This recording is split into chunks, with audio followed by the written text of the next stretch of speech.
So yes po, isang magandang hapon po sa ating lahat at isang content na naman po ni Coiner String para sa inyong lahat. At muli po sa mga napadaan lamang po sa aking channel, kayo po ay aking inaanyayahan na mag-subscribe. Pakiclick po yung notification bell para palagi po kayong updated. At kung nagustuhan naman po ninyo yung aking mga video, pakilike naman po.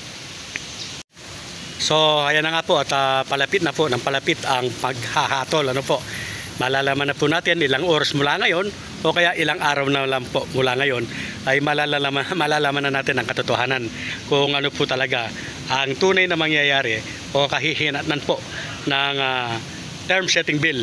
Matutuloy ba yan o mapopostpone? Maaprubahan ba yan? Magiging ganap na batas ba yan? Abangan po natin. Pero magbibigay lamang po ako ng suggestion sana.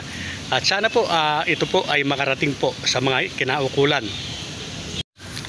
Alam po ninyo, napakaganda po sana ng term setting na yan kung hindi lang po binaboy o kung hindi lang po ginamit pampolitika o gustong gamitin o ginamit na ng mga may personal po na interest na mga mababatas natin. Napakaganda po sana yan. At napakadali po sanang maaprubahan yan at maging ganap na batas kung wala pong personal interest na umiiral. Yes po, kaya lamang po talagang mahirap po na makapasa yan at imposible po na makapasa dahil nga po may malalabag na batas. Yun nga po, magkakaroon po ng extension at magkakaroon po ng postponement ng barangay election kung ang mga nakaupo po ang makikinabang talaga sa isinusulong na bill na yan. Alam po nila yan, alam po ng mga nagsusulong yan. Kaya lang po, dahil nga po sa personal na nilang interes, kaya po nila pinipilit yan.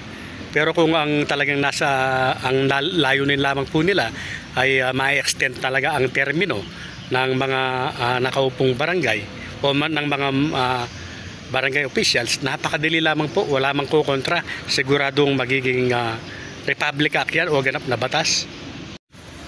Kung ang gagawin po sana nila ay ganito, itutuloy ang halalan at sino man po ang manalo o mauupo na bago, sila po yung magkakaroon po ng term na 4 na taon o 6 na taon kung ano po yung gusto nilang taon na aprubahan. Yes po, ituloy lamang ang halalan. Huwag na yung itong pipigilan at tiyak po na papasa yung bill na kanilang ipinapasa. Sana tanggalin na po muna ng mga mambabatas na yan yung personal nilang interes at gawin sana yung naaayon sa batas. At bilang karagdagan po, ito suggestion ko lang na habang hindi pa po o wala pa pong final decision, sana po i-share ninyo ang video ito at makarating po sa mga kinaukulan, lalo na po sa mga mambabatas. Pwede po kasing maging masaya ang lahat sa term setting bill na yan.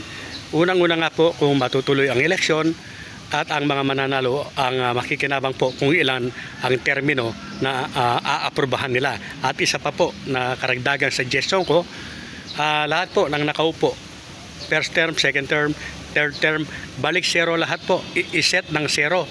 Posible po yan, pwede po yan dahil ayon po sa batas ay 3 taon ang isang termino at halos 9 na taon yung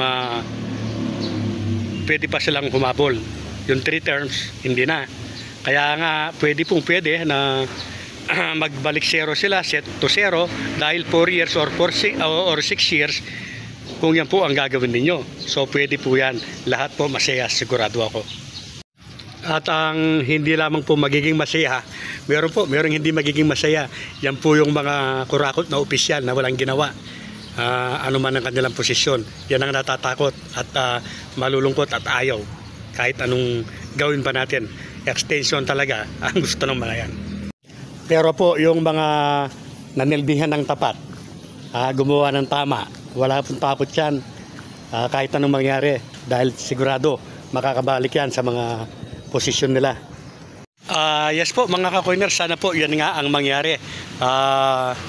Dahil ginugulo po kasi ng mga namumulitang nanunungkulan yung ating batas, kaya nagkaroon po ng pagkahati-hati sila mismo sinasabi nila ayaw nila na magkagulo, magkahati-hati ang mga Pilipino. Sila po yung nagiging dahilan kaya nagkahati-hati tayo dahil sa sarili nilang interest. Personal interest lamang po yan nila sa politika. Kaya sana po matutunan tayo. Sabi nga po ni Atty. Makalintal, matutunan po tayo. Kilalanin natin yung mga sumalaula o sumasalaula sa ating konstitusyon. Gantihan natin yan dahil haharap muli sigurado sa atin yan. Iparamdam natin at pakita natin sa kanila na may karma para mabago na po ang sistema ng politika.